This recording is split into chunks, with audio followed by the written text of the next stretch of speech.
Our gratitude to you, Mr. Chief Justice, for presiding over this trial. Our gratitude to you, Leader McConnell. Our gratitude to you, Democratic Leader Schumer, and all of you on both sides of the aisle for your time and attention. I also want to express my gratitude to our team. It's large, and with a large number of people who have helped in this effort. I won't name them all, but I want to thank them for their effort and their hard work in the defense of the Constitution, in defense of the President, in defense of the American people's right to vote.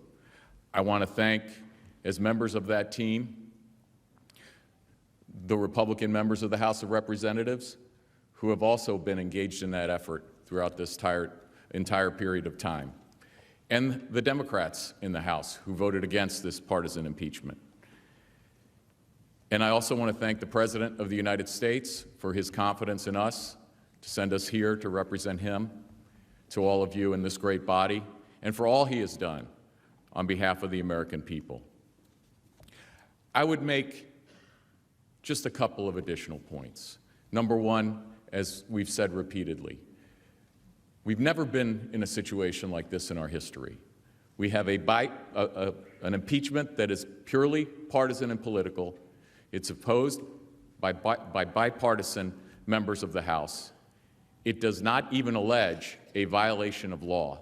It is passed in an election year, and we're sitting here on the day that election season begins in Iowa. It is wrong. There is only one answer to that, and the answer is to reject those articles of impeachment, to have confidence in the American people, to have confidence in the result of the upcoming election, to have confidence and respect for the last election and not throw it out, and to leave the choice of the President to the American people, and to leave to them also the accountability for the members of the House of Representatives who did that. That's what the Constitution requires. Point number two, and I think that should be done on a bipartisan basis, and that's what I ask you to do.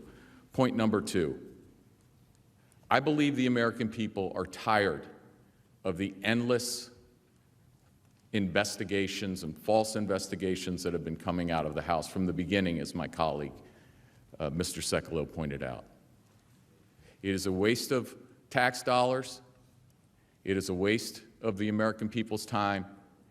And I would argue, more importantly, most importantly, the opportunity cost of that,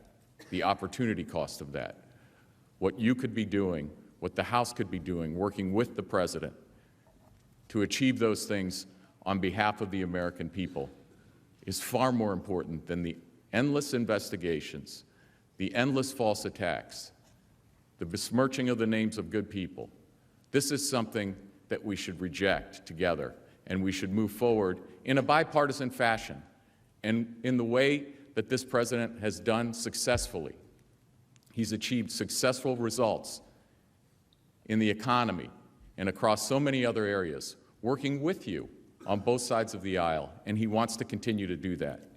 And that's what I believe the American people want those of you elected to come here to Washington to focus on, to spend your time on, to unify us, as opposed to the bitter division that's caused by these types of proceedings. So at the end of the day, we put our faith in the Senate. We put our faith in the Senate because we know you will put your faith in the American people. You will leave this choice to them where it belongs. We believe that they should choose the President. We believe that this President, day after day, has put their interests first, has achieved successful results, has fulfilled the promises he made to them, and he is eager to go before the American people in this upcoming election.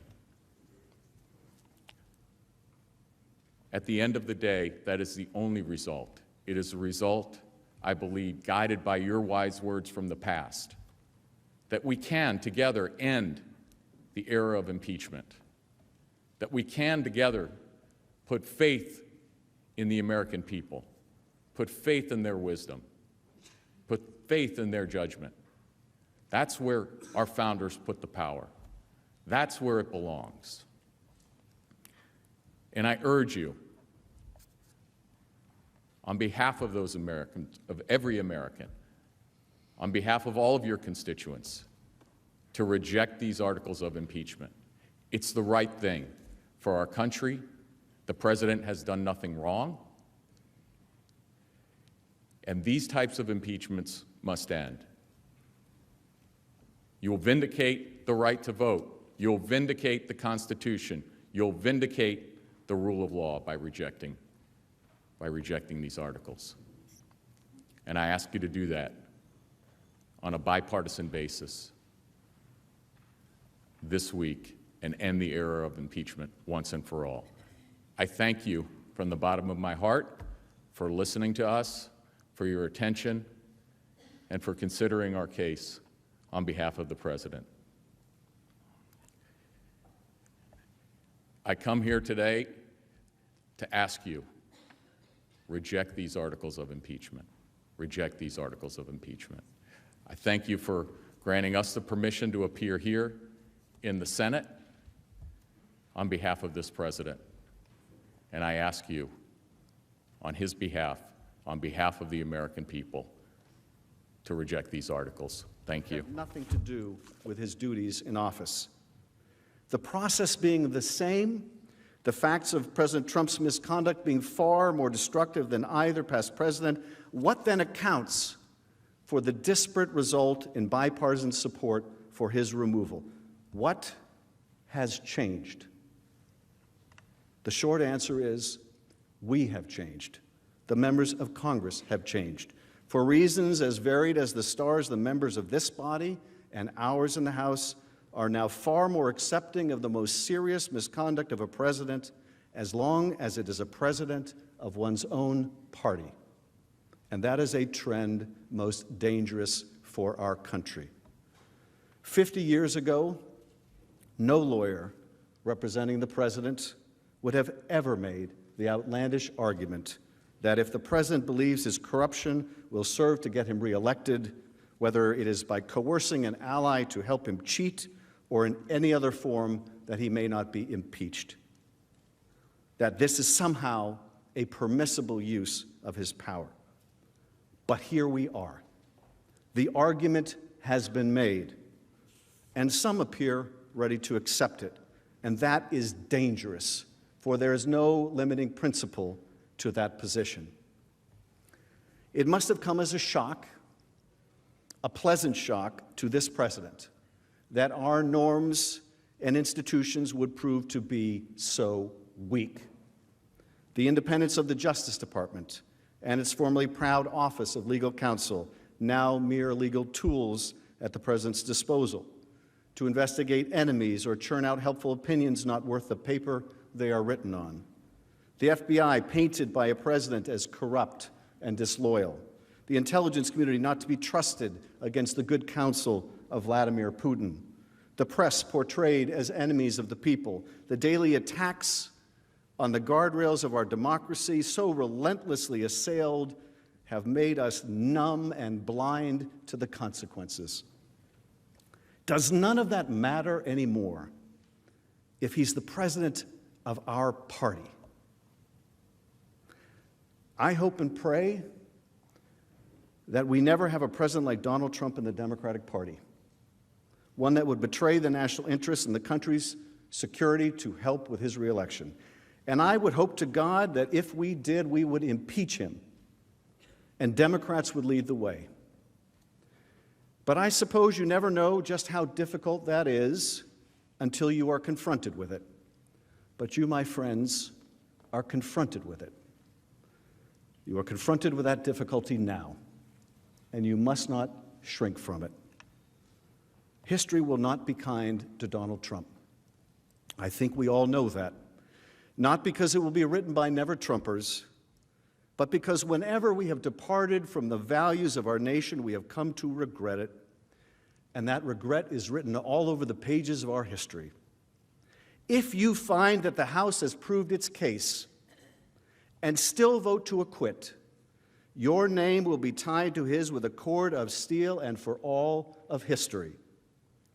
But if you find the courage to stand up to him, to speak the awful truth to his rank falsehood, your place will be among the Davids who took on Goliath. If only you will say enough. We revere the wisdom of our founders and the insights they had into self-governance. We scour their words for hidden meaning and try to place ourselves in their shoes. But we have one advantage that the founders did not. For all their genius, they could not see but opaquely into the future. We, on the other hand, have the advantage of time, of seeing how their great experiment in self-governance has progressed. When we look at the sweep of history, there are times when our nation and the rest of the world have moved with a seemingly irresistible force in the direction of greater freedom. More freedom to speak and to assemble, to practice our faith and tolerate the faith of others, to love whom we would and choose love over hate. More free societies, walls tumbling down, nations reborn. But then, like a pendulum approaching the end of its arc, the outward movement begins to arrest. The golden globe of freedom reaches its zenith and starts to retreat. The pendulum swings back past the center and recedes into a dark unknown. How much farther it will travel in its illiberal direction, how many more freedoms will be extinguished before it turns back, we cannot say. But what we do here, in this moment, will affect its course and its correction. Every single vote, even a single vote by a single member, can change the course of history. It is said that a single man or woman of courage makes a majority. Is there one among you who will say, enough? America believes in a thing called truth. She does not believe we are entitled to our own alternate facts. She recoils at those who spread pernicious falsehoods. To her, truth matters. There is nothing more corrosive to a democracy than the idea that there is no truth. America also believes there is a difference between right and wrong, and right matters here. But there is more. Truth matters, right matters, but so does decency. Decency matters. When the president smears a patriotic public servant like Marie Yovanovitch in pursuit of a corrupt aim, we recoil. When the president mocks the disabled, a war hero who is a prisoner of war, or a Gold Star father, we are appalled, because decency matters here. And when the president tries to coerce an ally to help him cheat in our elections and then covers it up, we must say enough. Enough. He has betrayed our national security, and he will do so again. He has compromised our elections, and he will do so again. You will not change him. You cannot constrain him. He is who he is. Truth matters little to him. What's right matters even less, and decency matters not at all. I do not ask you to convict him because truth or right or decency matters nothing to him, but because we have proven our case and it matters to you. Truth matters to you. Right matters to you. You are decent. He is not who you are. In Federalist 55, James Madison wrote that there were certain qualities in human nature, qualities I believe like honesty, right, and decency, which should justify our confidence in self-government. He believed that we possessed sufficient virtue, that the chains of despotism were not necessary to restrain ourselves from destroying and devouring one another. It may be midnight in Washington, but the sun will rise again. I put my faith in the optimism of the founders. You should too. They gave us the tools to do the job, a remedy as powerful as the evil it was meant to constrain, impeachment. They meant it to be used rarely, but they put it in the Constitution for a reason. for a man who would sell out his country for a political favor, for a man who would threaten the integrity of our elections, for a man who would invite foreign interference in our affairs, for a man who would undermine our national security and that of our allies, for a man like Donald J. Trump. They gave you a remedy, and they meant for you to use it. They gave you an oath, and they meant for you to observe it.